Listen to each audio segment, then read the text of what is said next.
Alaikum warahmatullahi wabarakatuh. Barkanmu da sake haduwa wannan class namu na video editing.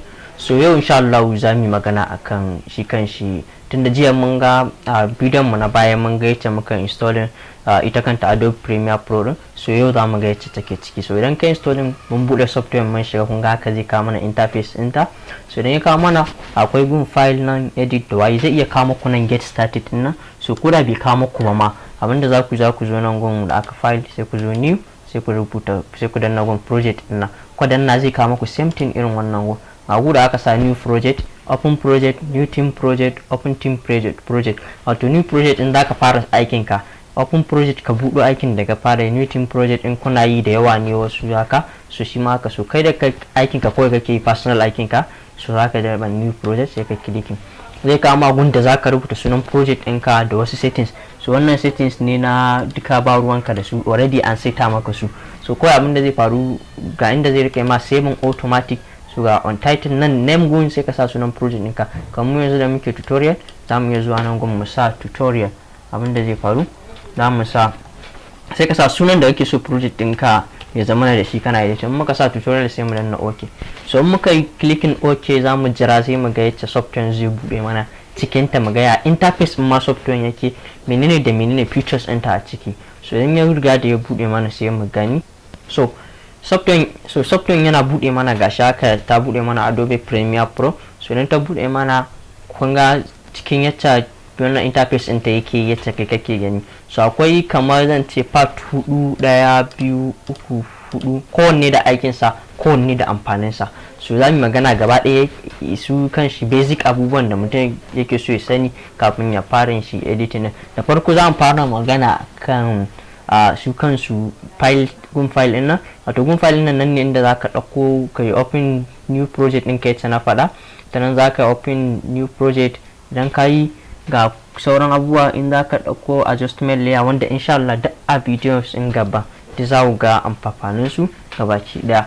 So za ku gani ga new project, ga open team project, combat premier clip project, close project, wai duk gasu nan dai muna gani, sync da capture da importing da exporting duk a cikin wannan gun file in ne za mu gan su. Shi new project za mu gani.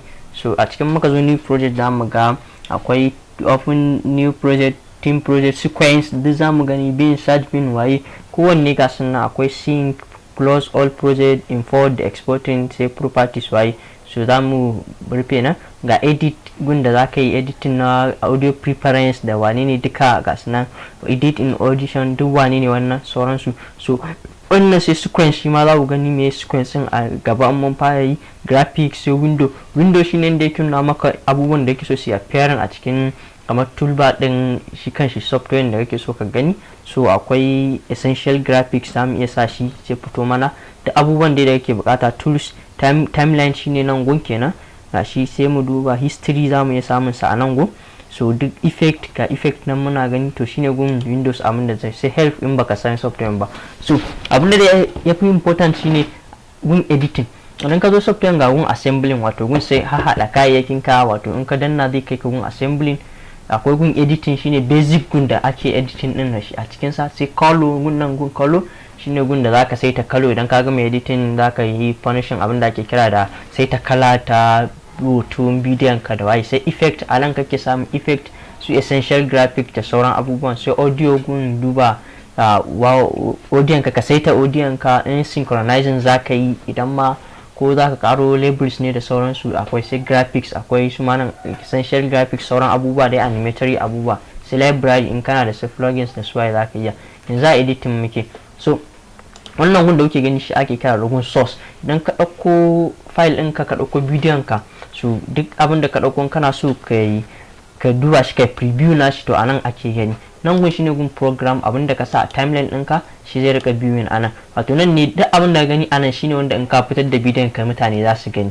Nan ya kai kaɗai kake gani a cikin software. Nan kuma duk abin da kai aikin sa a nan timeline shi zai zo nan, to shine wanda mutane za su gani. Aikin ka za ka rika gani anan. Sai timeline, a timeline anan ake saka bidiyo, inda za ka saka bidiyon ka rika saita shi kai cutting, ka add music, effects duk da sauran abubuwa. Sai kuma gun project gunda ake ajiye project din, wato videos din da zaka yi drag and drop ka ajiye su. Shi kanshi yana da panels kusan guda 4 zuwa 6. Akwai media browser, ba ruwanka, sai library, wannan idan ka yi ka siya software daga Creative Cloud zaka yi dauko abubuwa, sai info, bayani akan abin ka, sai effect. To anan effect din shi ma akwai categories na effect din, presets. Akwai plugin da ake sa software, wani idan kana music video za ga plugins wani lokacin special abubuwa, yan overlays da suwaye duka za ku ji bayanin sa a gaba insha Allah. So yanzu duka dai akan introductory part ne na cikin software da ku ka transition na effect din nan anan, duk wani maneuver da ake yi wa video dai da effect din nan ake. Idan kana son preset kana da shi zaka yi zuwa kai import preset ka dauko shi ko exporting duka anan go. So a cikin in ka zo gun sai ka dawo gun project ɗinka tutorial. So a ciki na anan zaka dauko duk bidiyon da yake so kai. Yanzu misalin muka zo gun color, muka danna gun color, za mu ga software gaba ɗaya juya mana gun color. So kun gani in muka da mun kawo bidiyo nan gun mun sa za ku ga kalan da zamu saita shi, sai gun misali effect shi ma za ku gani kowanne panel in ka danna shi akwai yanayin features ɗinsa da zai nuno maka, view ɗinsa da zai nuno maka. So haka dukansu suke. So haka wannan shine gaba ɗaya main features na ita kanta software Adobe Premiere Pro. So insha Allah a nan za mu tsaya wannan bidiyo. So idan Allah ya kai mu sai bidiyo na gaba sai mu ga shi kuma yace za mu fara importing, mu ɗauko kayayyakin mu da suke cikin videos din da aka ba mu editing, ko kuma kana so kai editing din. So ka kuma ta suna na Sadiq Abdullahi Lami Sadiq, sannan from Northern InfoTech. Na gode, sai Allah ya lama bidiyo na gaba.